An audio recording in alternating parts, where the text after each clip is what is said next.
Got it. Everyone, you're in Virtue. This is the amazing Kathy Caprino. Kathy is a career and leadership coach. She is the host of one of the most popular podcasts on career and on life, frankly, called Finding Brave. And she is, when you meet people who, I'm just going to say, Kathy, you meet people kind of at the top as I see you. It is such a pleasure when they are so nice and so kind and so loving and willing to come on here today. And I just want to really thank you because you are as wonderful of a human being as you appear in your public persona, whether you're doing the Forbes writing, whether you're doing the podcast, whether I'm talking to you one-on-one. You are a complete pleasure. And I just want to thank you for that. Thank you. What a beautiful comment. I so appreciate it. And right back at you. My challenge is when we get on Zoom, it's hours and I don't want to get off. I learned so much from you. Thank you for joining me on the podcast and everywhere that you see me. It's been There's so Laura. fun. And it's true. When Kathy and I start talking, like, sky's the limit. God help us.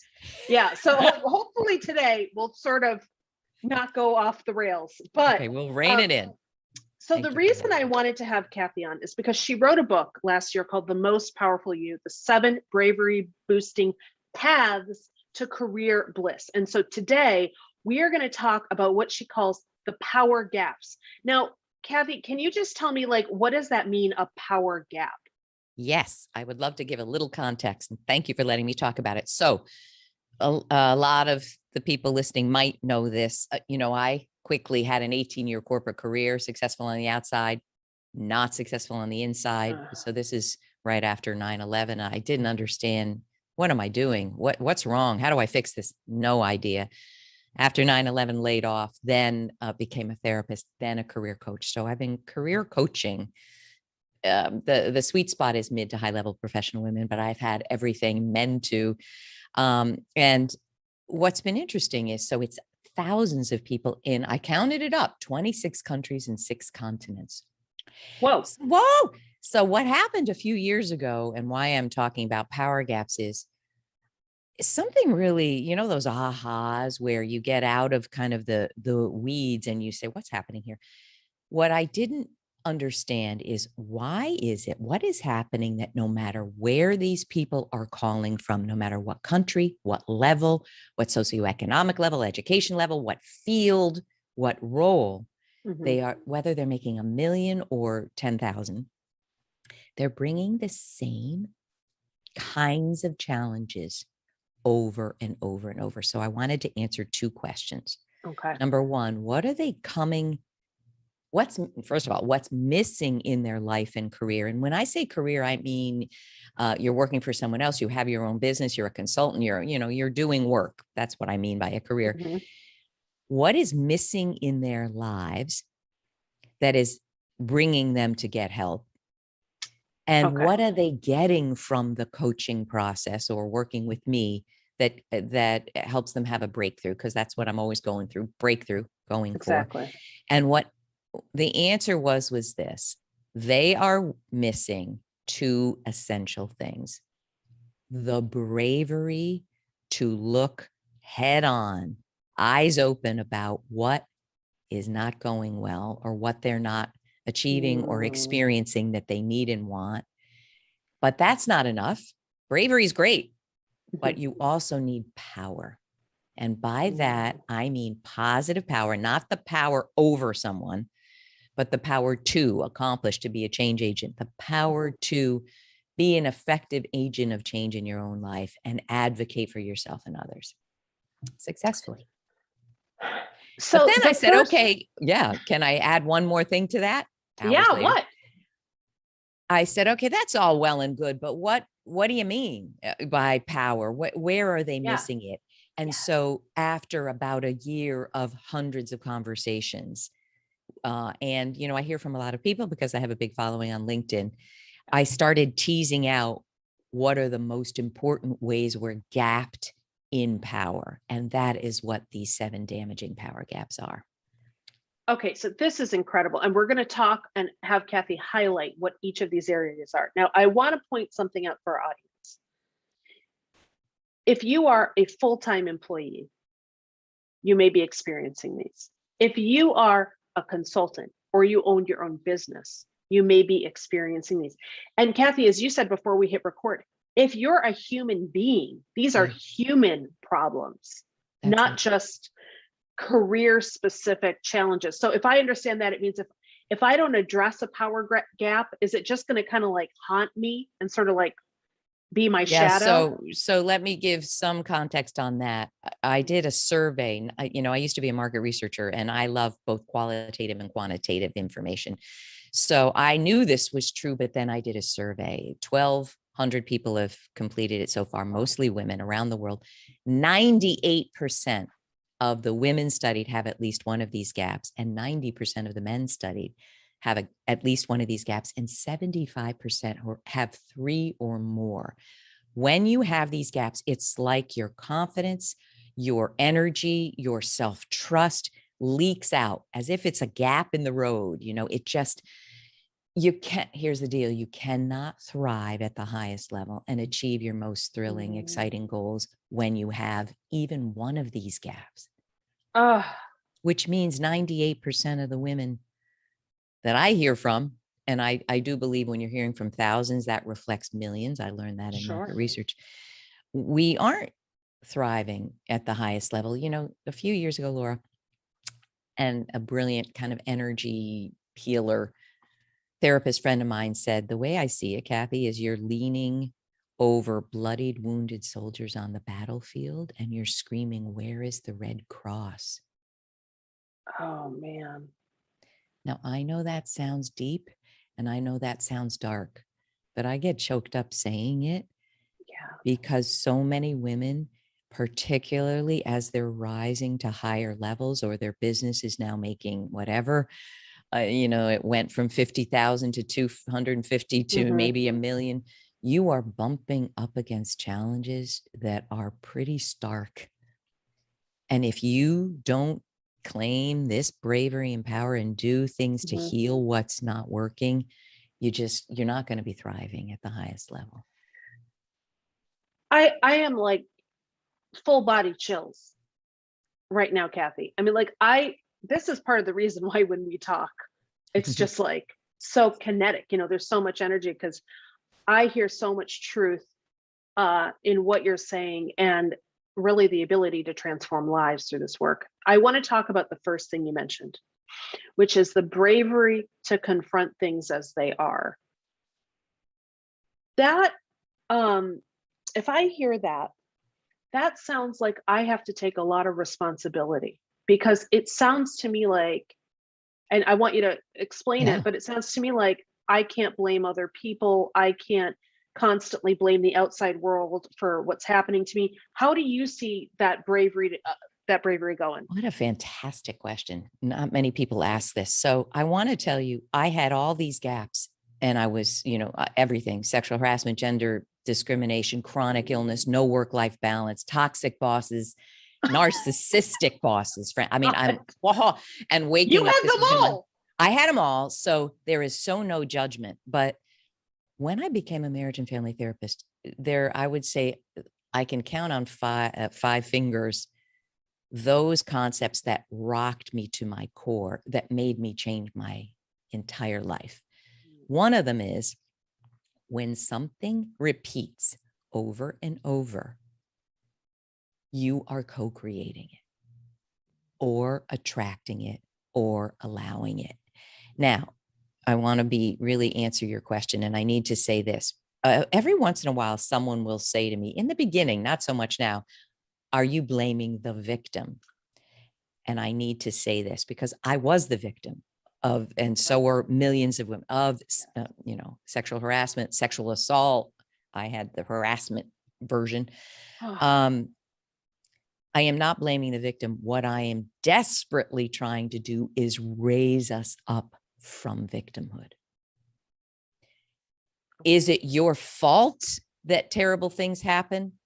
I don't want to say it's your fault. I will say this. The flip side is you can have so much more control and influence over what happens to you, or over who you even are in the same sphere with, if you recognize that you can.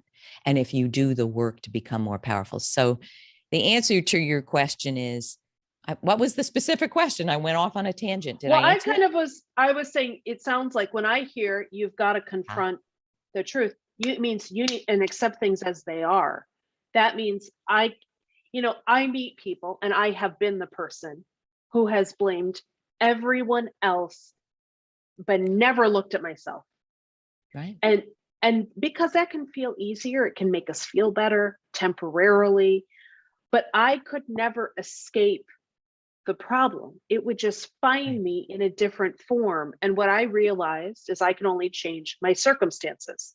So I'm curious for you, what does it mean to confront the truth? I love the self-awareness there. And you're absolutely right. In therapy, I learned if you don't like a situation, there's simply two options. If you want to feel better, you either change your emotions about the situation or you change the situation. Most of us are not successful changing our emotions about a situation that's bad. Right? It doesn't work. It's really hard. Really hard, right? So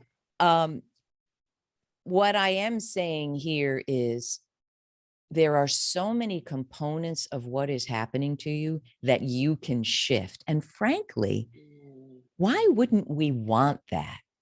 And so I want to talk about this. I'm going to blame everybody else. I mean, I was 40. I had a big house. I'm blaming the economy. I'm blaming the terrible boss. I'm blaming everything, but not taking accountability. I think that makes us feel good for maybe 3 seconds. Yeah. But when the next day we get up in the morning and the same swear word happens, what I see is people have a breakdown moment where they're no longer successful blaming anything outside themselves. Now, sure, things happen, tsunamis, fires, the pandemic, but within those, there's so much personal agency we can take and influence. So yes, what I want people to do is stop and look at what is happening and go through a serious evaluation about what parts of this could I be co-creating? Could I be allowing? And the fearless inventory is looking at your power gaps. I think that's a great place to start.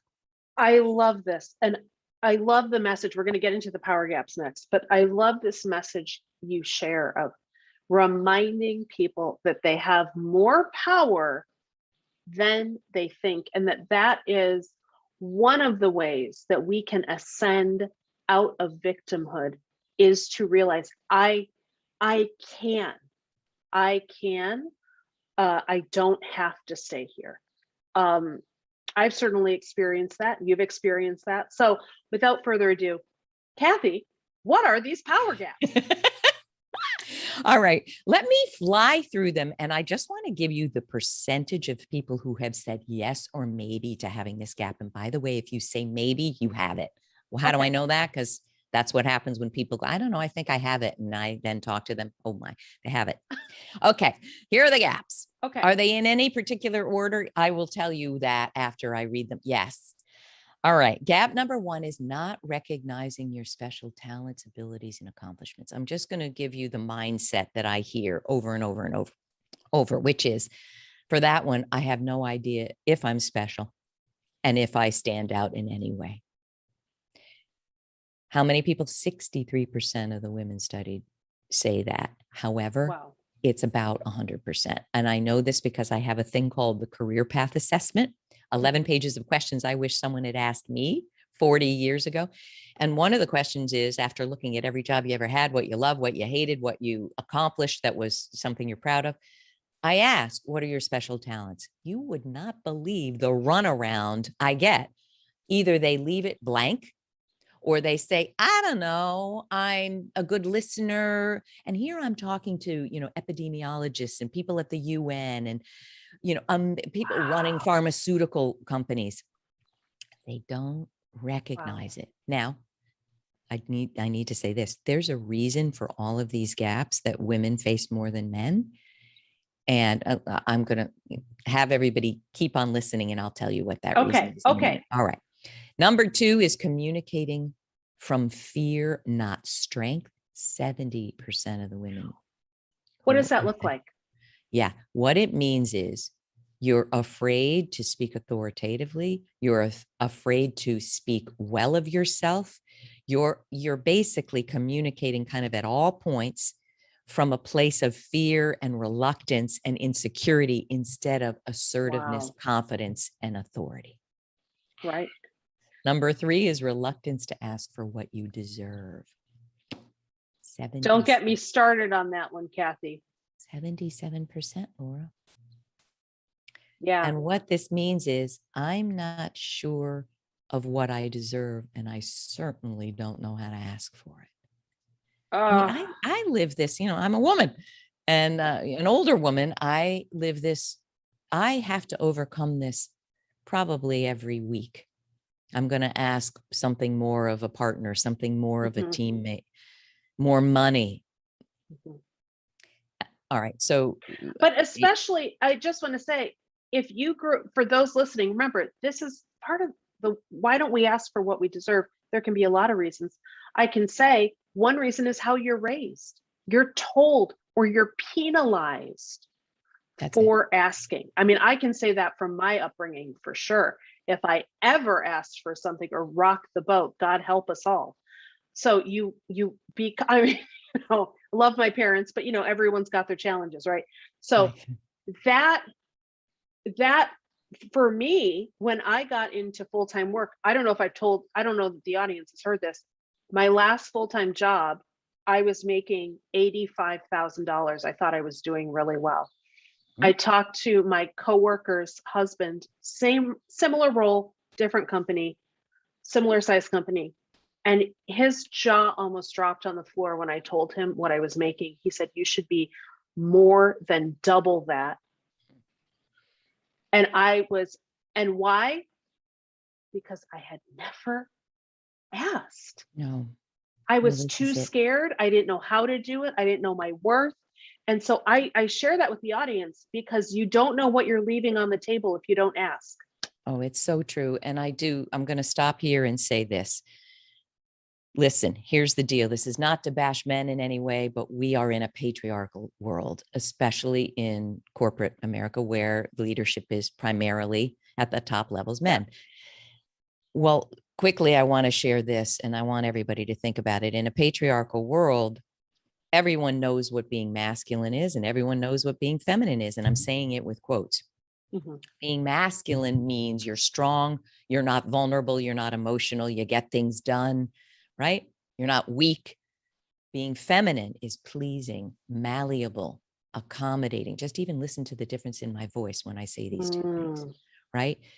We are taught not to ask. We are taught not to put ourselves first.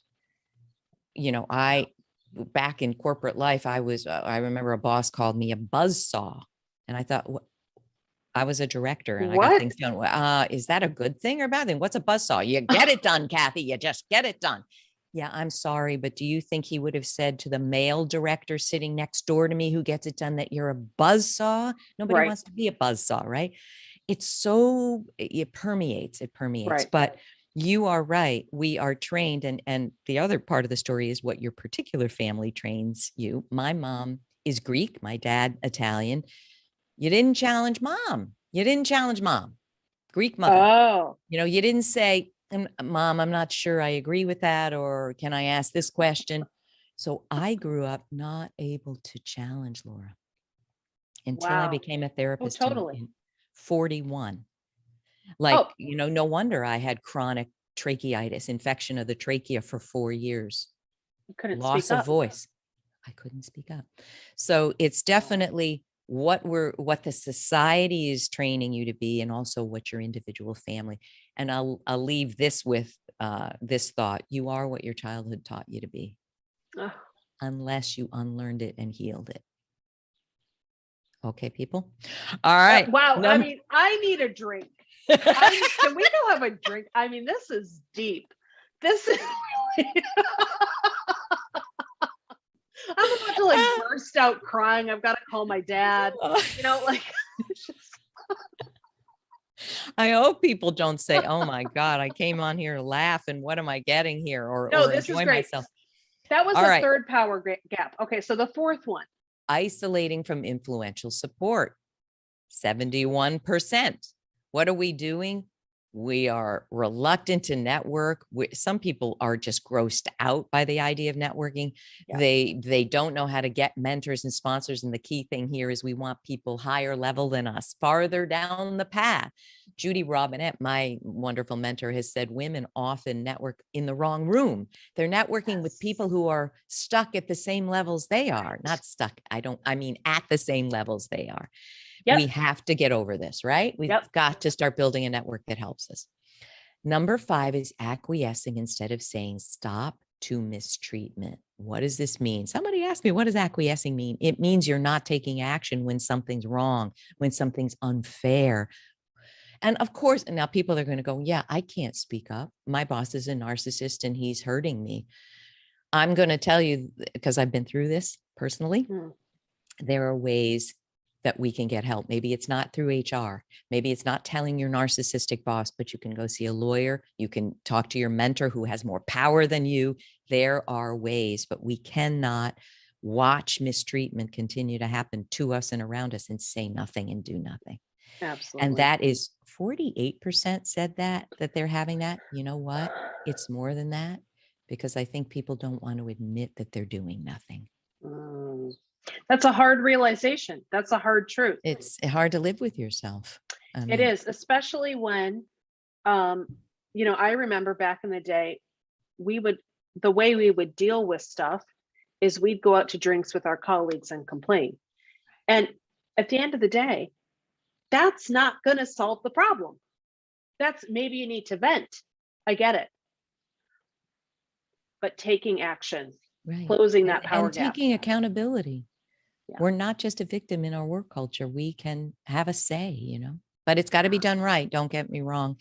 We're getting to the last 2. Wow. Number 6 is losing sight of the thrilling dream for your life. 76%. So what this is, I just have to put out a trigger warning. Someone's going to have a mental collapse during this, because I mean, seriously, losing sight of your thrilling dream. How many people, and I don't mean to joke about this, but honestly, how many people are like 26 and 27? They've already lost sight. Well, how about it? I'm going to give you my example. I was an English major. I studied journalism for a little bit and then hated it and went to London and studied writing in Dickens. I wanted to be a great editor at a great fiction publishing house. Really? I literally bailed on that dream 4 weeks after graduating from college. Why? I moved into Brooklyn in an apartment with 3 friends. And, I came from, risk-averse, non-entrepreneurial parents. I'm not blaming them. This is, depression era, right? Yeah. But I said, I got to get a job. And basically, I got to get a job now. So I need to tell everybody this story. I sent out, Smith Corona typed resumes. Good Lord, I'm 100 Methuselah over here. Anyway, I get a job marketing in this schlocky science marketing publishing. Oh my gosh. I went, okay, fine. 1 week later, I heard from a really top New York publisher, like to die for. Okay. And they said, we got your resume for an assistant editor. Would you like to come in? What do you think my answer was, Laura? I wish your answer was, I'm there. I feel like your answer was, it would be not nice to leave this job. That's it. I didn't go. Okay, but let's stop here, because losing sight of your thrilling dream for your life. Okay, well, Kathy, you just said you're 61. You're not a book editor, but I imagine did a new thrilling dream emerge for you? Because what if we lose that one? Okay, so do I have another one? That. Here's the problem. I continued to bail on myself and spent 18 years doing work that was not my thrilling dream. Now, there were 7 years of it where I really liked it. I learned market research, book club, Macmillan Book Club, great people, good stuff. But I continued to lose sight of what I could be there was no Wow. way I was going to take risks. There was no way. I had 2 little kids, married to a renowned jazz percussionist, but I saw myself as the money bags. I needed the Yeah. 401k. I needed the benefits. Yeah, sure, that's true. But there are ways you can pursue your dream, your big dream, in small, doable ways.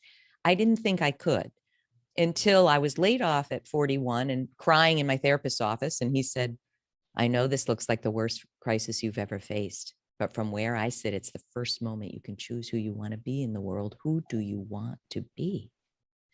Now, I do need to Oh, say this. I blurted out, I don't know. I want to be you. That's what I said. And he said, what does that mean to you? I said, I want to help people, not hurt people and be hurt. That was such a wow. pivotal conversation. So what I want to tell you is I actually don't believe in mistakes. I believe you can turn mistakes, turn your mess into a message. But it was 18 years, Laura, of Yeah. really difficult stuff.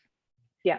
So what I do think is figure out. Now, here's another thing I want to say, people. When you've lost sight, I want to be a big editor, and you're, some marketing copywriter, you're not going to know what the big dream is and how to get there if you keep looking at it as some big, I want to be a best-selling author, and yet you're not Right. writing one word. You're not writing a blog. You're Yeah. not writing. You do have to take action to close these gaps, which is what is the big dream? And often people will write 20 things that 18 of them they don't really want. They don't really want to sail around the world. They don't, take 5 years off. They don't really want to run a bed and breakfast. So many people tell me they want to run, not now. And so many people have said, I want to chuck everything and run a bed and breakfast. So I say to them, I want you to interview 3 bed and breakfast owners now. See what that's like. Yeah. What do you think they come back and say? Never. What was I thinking? I never want to run, but I want to be an event designer, or I want to create beautiful spaces for people with food and music. So it isn't just, woohoo, I'm going to wake up and find my dream, but you have to believe that the dream is embedded in action, little doable pieces that don't make you throw everything out. I love the action. I love it. Okay. What is the last power Last gap? one, allowing the past and past trauma to continue to define you. So what is this? 62%. It's more than that. It's got to a be lot more. everyone. It's everyone. But here's what I want to say. Being a former therapist, I use the word trauma more in a more accessible way than most people. What I mean is, if you've ever been fired, if you've ever been told you were stupid, if you ever passed over like I was at age 40 with a 28-year-old guy who didn't have one lick of experience, if you ever had a friend betray you, I know people that are still not recovered from something that happened when they were in middle school. Oh my God. Betrayal, making people feel like they're a loser, humiliation. This is trauma. I don't mean trauma like you're in the war. I don't mean that, but it's still trauma. It's in your cells, and trauma continues to define us. It continues to make us feel less than. What I talk about here is when you have a dirty little secret, like if anybody really knew I didn't have the education I say I do, or if anyone really knew I was this old, or, those dirty little secrets, that's continuing to define and shape and hold you back. What's so crazy too, true, assuming people aren't lying, assuming it's a secret because you think it's important. It's only important to you. Well, sometimes, I had a young woman who a few years ago called me. She said, my friends say, so here's the deal. I'm making tons of money. I'm 28 and, I'm doing great. I'm like, okay, what's the issue? She said, I never finished college. And she said, my friends say, don't worry about it. You're doing fine. But I'm constantly afraid it's going to come out. Gotcha. So you know what she wanted me to say? Don't worry about it. You'll be fine. I'm the career coach. You'll be fine. I didn't say that. I said, look, you either change the situation or change your feelings about the situation, and you can't seem to change your feelings about the situation. So how far are you from completing the degree? Laura, it was like 3 credits. Oh my gosh. Finish the darn degree. She didn't want to hear that. But sometimes the dirty little secret or the thing that you're not feeling good about, like I did market research for 7 years. I was great at it. I didn't study statistics. I was an English Mm. major. I didn't know research methodology, strategies. And I felt like people are going to find out that I don't really know what I'm doing.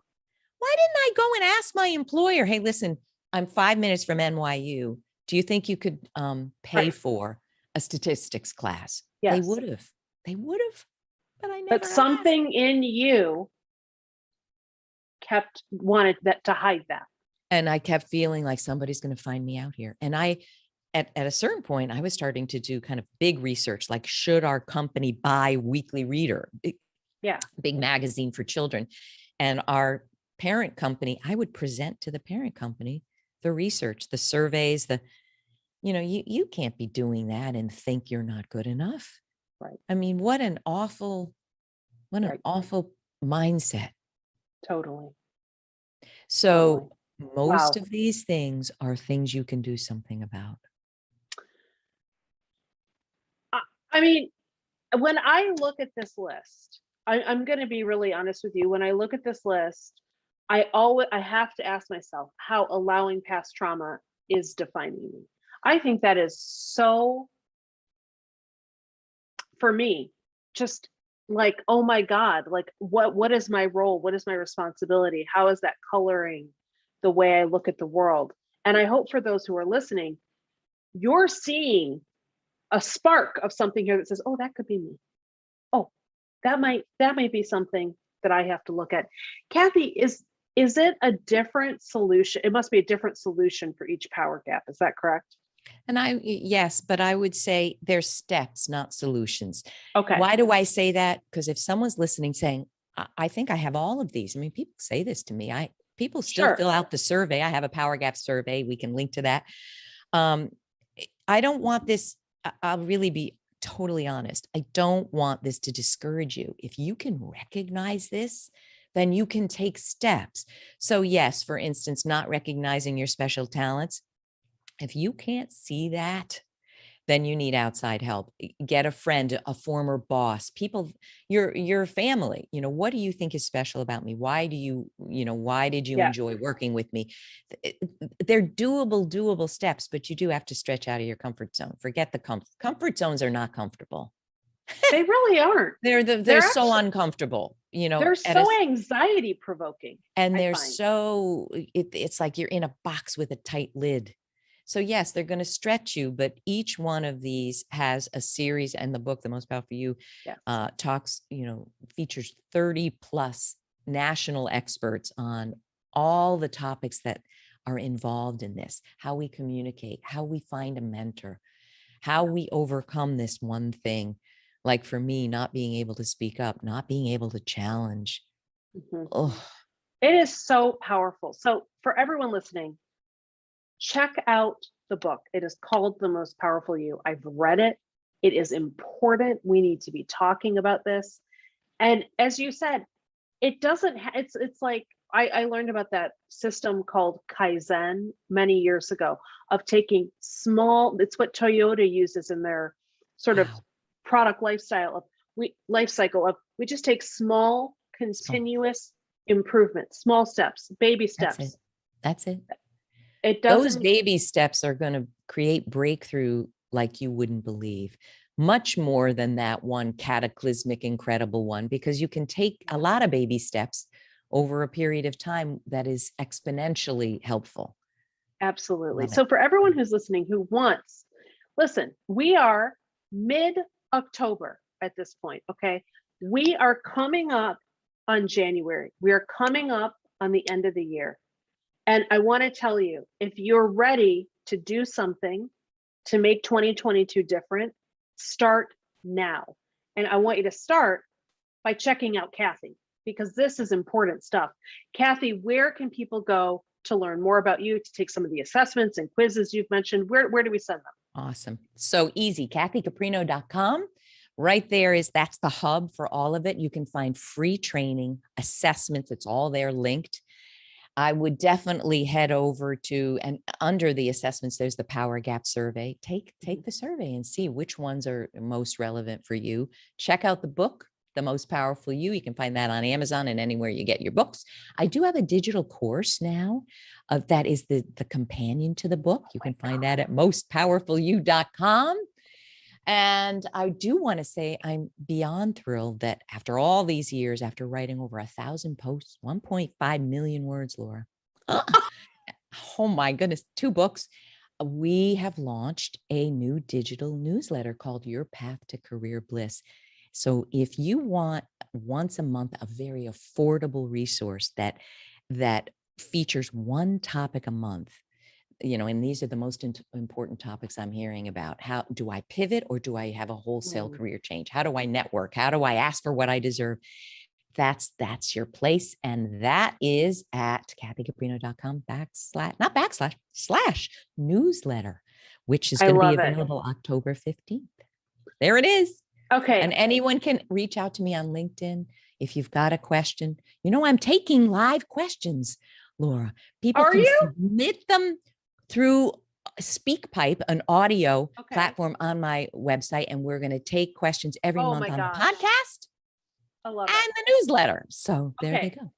Amazing. As everyone can probably tell, Kathy is like, 1, incredibly kind-hearted. 2, she's got you covered. Did you just hear all that stuff that's available? Like, I don't know. I love your work. I love you. Thank you so much for joining us for this creative conversation, Thank you, Kathy. Laura. Thank you for the work you're doing, uplifting us all. It's such a delight, and you're so important, your work. Thank you so much, dear. Thanks.